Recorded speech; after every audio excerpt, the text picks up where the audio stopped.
Heya Cryptozens. Tonight's show, Mojang versus Epic on NFTs and games. It's 10 p.m. Pacific time and the date is July 23rd, 2022. Welcome back to the Crypto Overnighter. My name is Nicodemus and I'll be your host. The cover model, mascot, and co-host for this podcast is Tex. And together we take a nightly look at the crypto, NFT, and metaverse space and the industry that surrounds it. So take a minute. Go ahead and subscribe to the podcast now because we're here at 10 p.m. every night so that when you leave in the morning, you're taking with you the crypto news analysis that you need to start your day. And keep in mind, nothing in this show should ever be considered financial advice. Mojang isn't into scarcity. That's what it looks like. Well, Microsoft isn't into scarcity, I guess. That's more to the point. Which it remains to be seen whether that's going to be true or not for all of their games.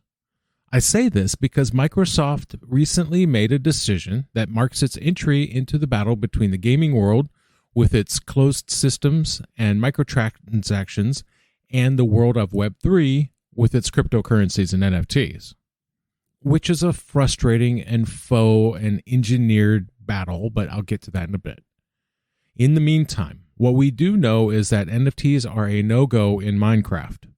That's right, they have banned NFT integrations, which is something of a gut shot to an up-and-coming project, but we'll get to that in a bit. Microsoft's Mojang released a statement that said, in part, quote, like any digital file, NFTs can be copied, moved, or even deleted. Additionally, NFTs in the blockchain have also been associated with price speculation. The uses of NFTs and other blockchain technologies create digital ownership based on scarcity and exclusion, which does not align with Minecraft's values of creative inclusion and playing together. And so it came to pass that Microsoft, Mojang, handed down a new edict.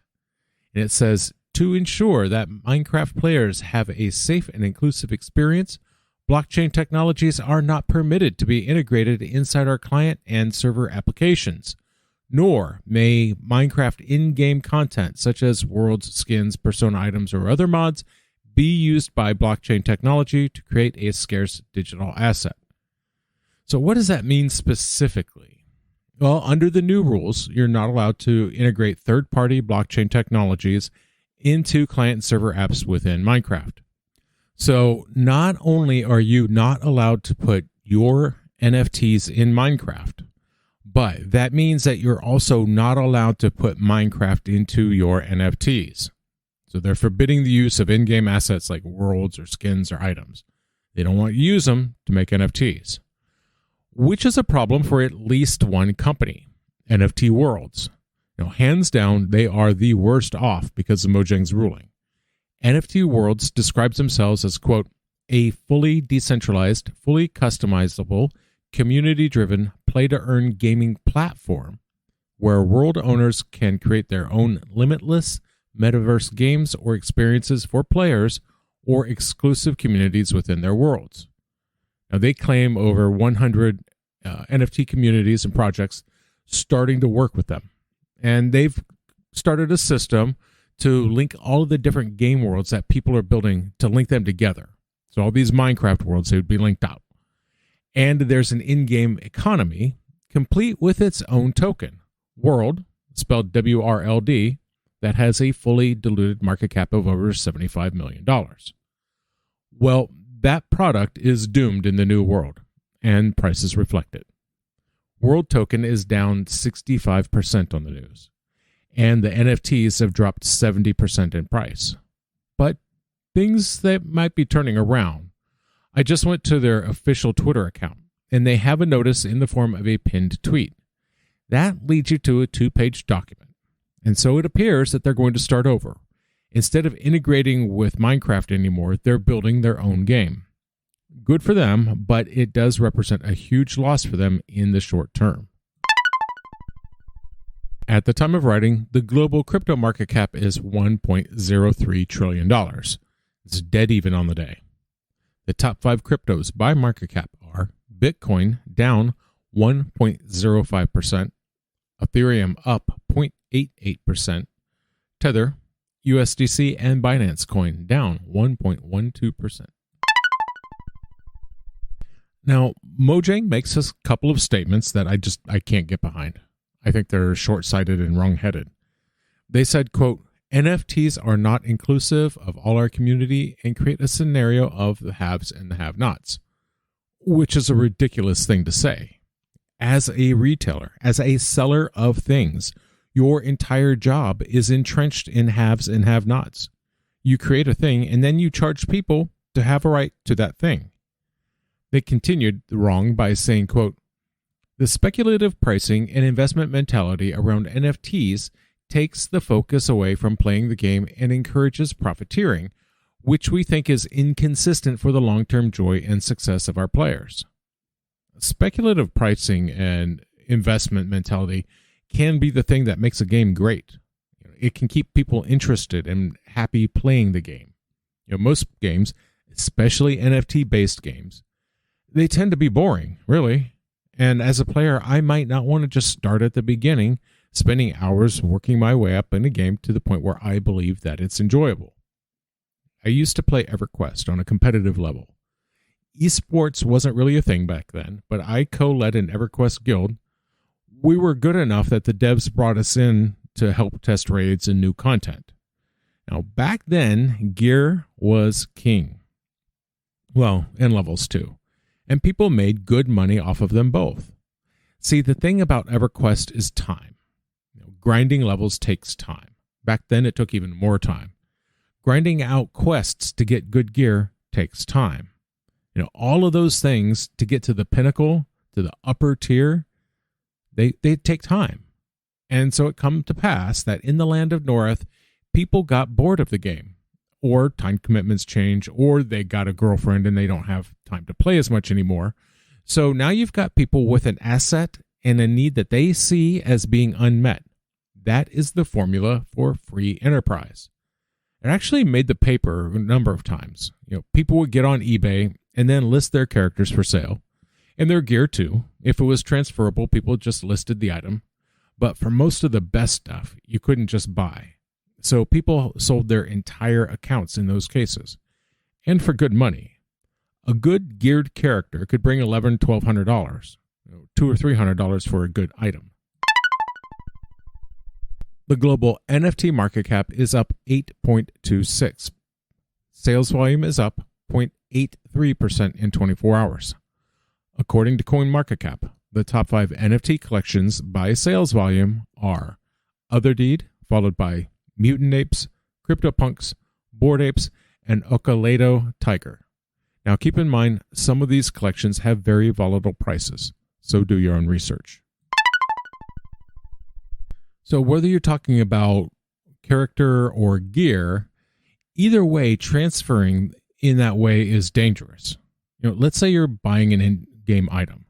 You go to eBay and you search. You see something you like, and then you bid on that item and wait for the seller to contact you. Well, now you are in violation of the rules. However, you pay up and coordinate things with the seller. Only they never show up. That's because there is no mechanism like a smart contract protecting you.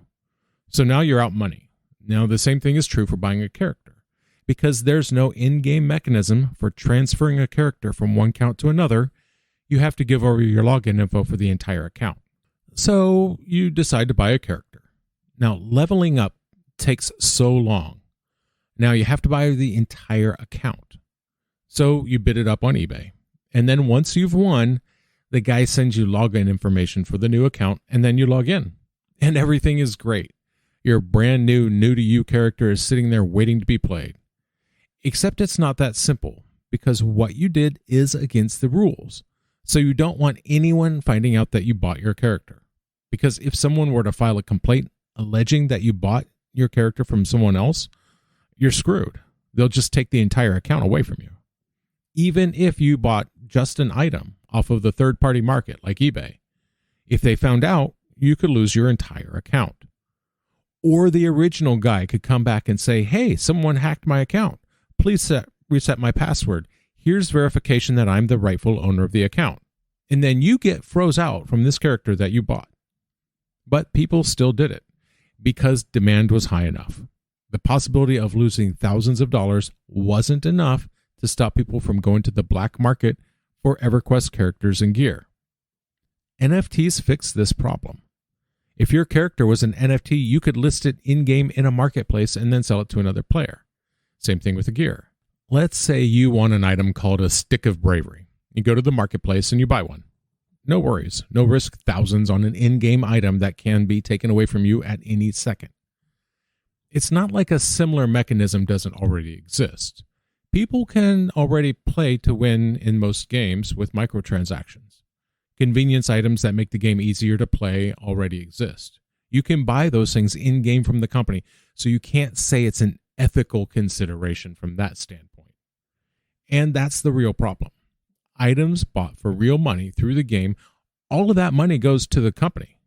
However, if I loot a Stick of Bravery and then I sell it on OpenSea, the company doesn't get all that money. They might get a cut, but they certainly don't get most of it. Yeah, there is a financial risk that NFT items represent, but that risk is to the game companies, not the players. The game companies would be the one to lose out on money by introducing NFTs. At least that's how they see it. So that's what's up. Mojang and Microsoft aren't protecting their players. They aren't preserving a vision that has no room for artificial scarcity. They're not trying to fend off speculation or an investment mentality. What they're doing is they're protecting themselves. They're protecting their bottom line. I mean, we are talking about Microsoft here, not exactly known to be putting people first.